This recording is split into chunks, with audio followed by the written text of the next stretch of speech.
service. That was a key point, because effectively the normal process of establishing a command on the ground weren't followed in the normal way. It went through to effectively a distinct officer with a particular role.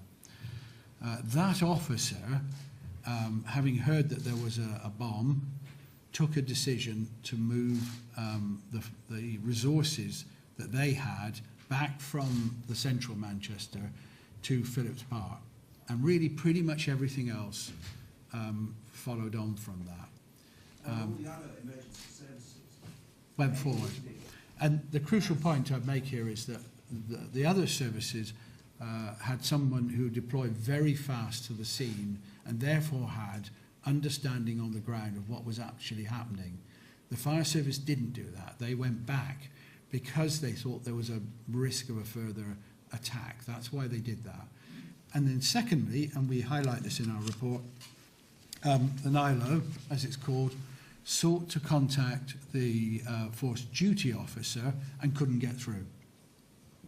The question you might ask, and we do ask it in our report, is why that NILO didn't seek to go to another source of information, but he didn't. He went to the force duty officer, which was what was on his card, and he didn't get through to him, and therefore he had no knowledge of what was actually happening at the arena. No information came back the other way from the emergency services, the police and the ambulance, to the fire service. And so they were wholly reliant on the information that they had through that source about what was happening on the ground. And it wasn't, and sorry, and they didn't have very much information. So they were relying on very limited information about what was happening. They were still under the impression until quite late into the evening that there was effectively a marauding or potentially a marauding terrorist firearms attack going on, and they needed to be back from the scene. So yes, I would absolutely acknowledge that it was quite extraordinary that they did not pick up what happened, but it is exactly the situation. And we're very, very clear about that, having interviewed all of the NILOs and all of the team involved. And it wasn't until much later that they became clear that actually they should have gone forward rather than back.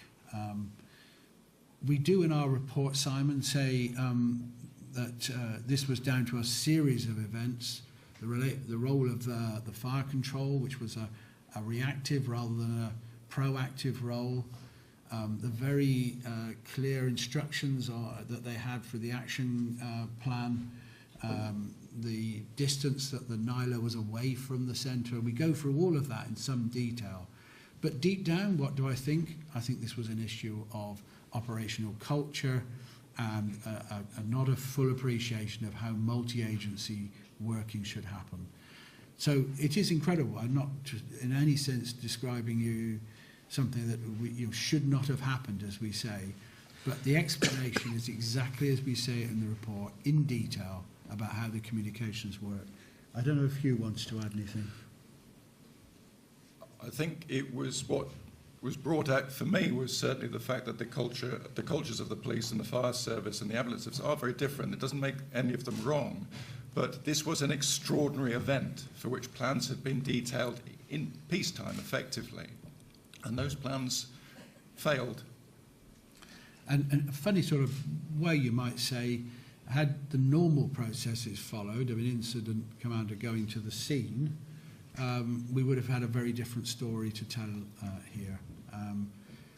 It's worth saying that, and I made particular mention of this, the firefighters nearer the scene could see that something was happening and actually wanted to go forward, but were prevented from doing so. And the discipline of the fire service meant that they couldn't self-deploy. That was not part of what they could do. Take another question here from the, yes. Judith Morris. Hi, Judith.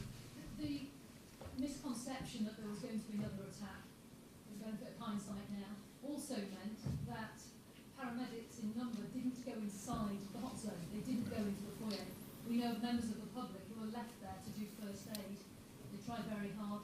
A desperate situation for them. Was that a mistake? We examined that issue as well in some depth. We also observed the video, and Alan may want to come in on this issue. It's important to distinguish that there were two areas. There was the foyer and the concourse, the station concourse. The number of paramedics who were in the foyer was relatively small, 3, but there were a whole set of other people in the foyer, British Transport Police, the public, staff who worked at the arena, who were in that space.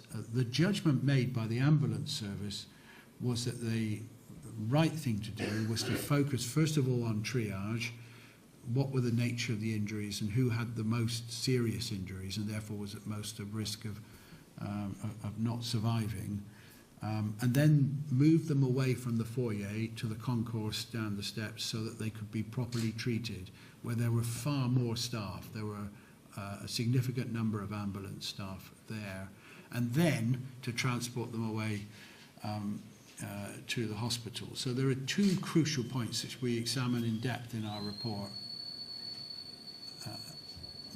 Don't know sure what that is. Okay, well I think we'll continue. There are two crucial points here. First of all, the judgment made by the ambulance service was that they should move those who were injured off the foyer to the concourse, and therefore to have had the medical presence on the foyer would have led to a kind of conflicting view about where the casualty clearing area was, which was intended to be the concourse. The judgment why they wanted to move them was linked to the risk of the foyer area, of potential structural problems with the building. Of course, we knew potentially another attack, and to bring them closer to where they would move to where the ambulances were. In our view, that was a correct judgment to make that move. But from the family's point of view, they would have experienced very few medical staff, paramedics in the foyer, because the paramedic staff were principally located in the concourse area. And that's why you have these contrasting views of what happened here. Absolutely understand why the ambulance service had to focus on those who were most injured first, which meant that other families relied on members of the public and those with first aid experience to help them. I hope that gives some explanation, but perhaps, Alan, do you want to add something to that? The only thing I would add to that would be that, as Lord Kerslake has said, the decision was taken by the ambulance service to deal with the casualties in the way that just described. But with a combination of British Transport Police, Greater Manchester Police officers, arena staff, and some members of the public, some of whom weren't actually, or didn't appear to be connected with a particular family, they stayed behind at perhaps a risk to their own safety to make sure that the casualties were cleared from the foyer down to the concourse as quickly as possible. And that was completed by 23:41, so just about an hour or so after the explosion, which, although families were very concerned about the lack of the presence of medical staff in the foyer, the speed at which they were evacuated down to the concourse area, I think is something that a lot of people played a big role in. And I think, just to add 2 points to that, I think as well, the first point to make is that this is one of the areas where the presence of firefighters would clearly have been valuable. There's no question about that. It would have given professional support to the ambulance service and the public and those unarmed police who were moving those who were injured down from the foyer. No question that the fire service would have brought an additional professional presence there with people who had at least first aid and possibly paramedic knowledge as well. So I don't think our view was that the ambulance service could be criticised, or it would be fair to criticise them for the approach they took, which followed the agreed approach that the ambulance service have of triage, treatment and then transport. Next question here, the lady there. Folks, just to go for a second, for the benefit of people watching on live stream, we're just going to pass the microphone around so it's actually heard online.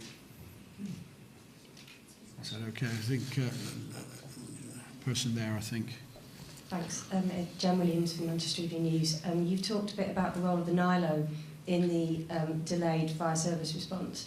I wonder if you could expand a bit on how significant the principal fire officer's actions were in that delay. I'm not clear from the report whether the period of time it took him to get to command in Swinton was a reasonable length of time or not, because it looks like it was about an hour and 20 minutes for him to get to the fire services command centre, and I just wondered whether there's perhaps an opinion expressed on that report that I've missed. There are two issues here about the time it took for him to get there, and one of the questions he raised was how long it was before he himself was told about the attack, and secondly, did his intervention subsequently add to the delay? And our conclusion is it did add to the delay. It was an addition to the delay really at the end of the period of that delay, so to some extent much of the activity had finished by the time he got to his own offices, if you like. Whether that would have, it was a delay, but at the end of the period. We do challenge two things in relation to the former chief fire officer in our report. One is his decision to take control effect from the NILOs who were responsible there. And secondly, his decision not to go forward to GMP headquarters, to the forward force command centre, really. So we do think that was a mistake, really. And we do comment on that in the report. So on your point, yes, he did add to the delay by his intervention at the end, but it was at the end of the period. He himself raised the issue of how long it took for him to be told. And thirdly, we think he should have gone to the Force Command module earlier than he did, actually. I don't know, Hugh, anything you want to add? Does that cover it? Yeah, I think it's very important. We were talking about the extraordinary action plan that was put in place, which put the NILO in charge of the further deployments from the service. So effectively, there were building blocks, and within the first 10 minutes, looking in hindsight, within the first 10 minutes, the failure to respond in a timely fashion by the Fire and Rescue Service was put in place by the unintended consequences of these particular items of guidance and doctrine.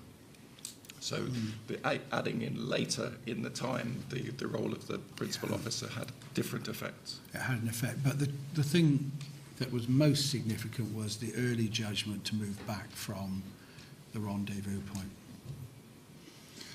Should we take a question here and then here, if that's okay?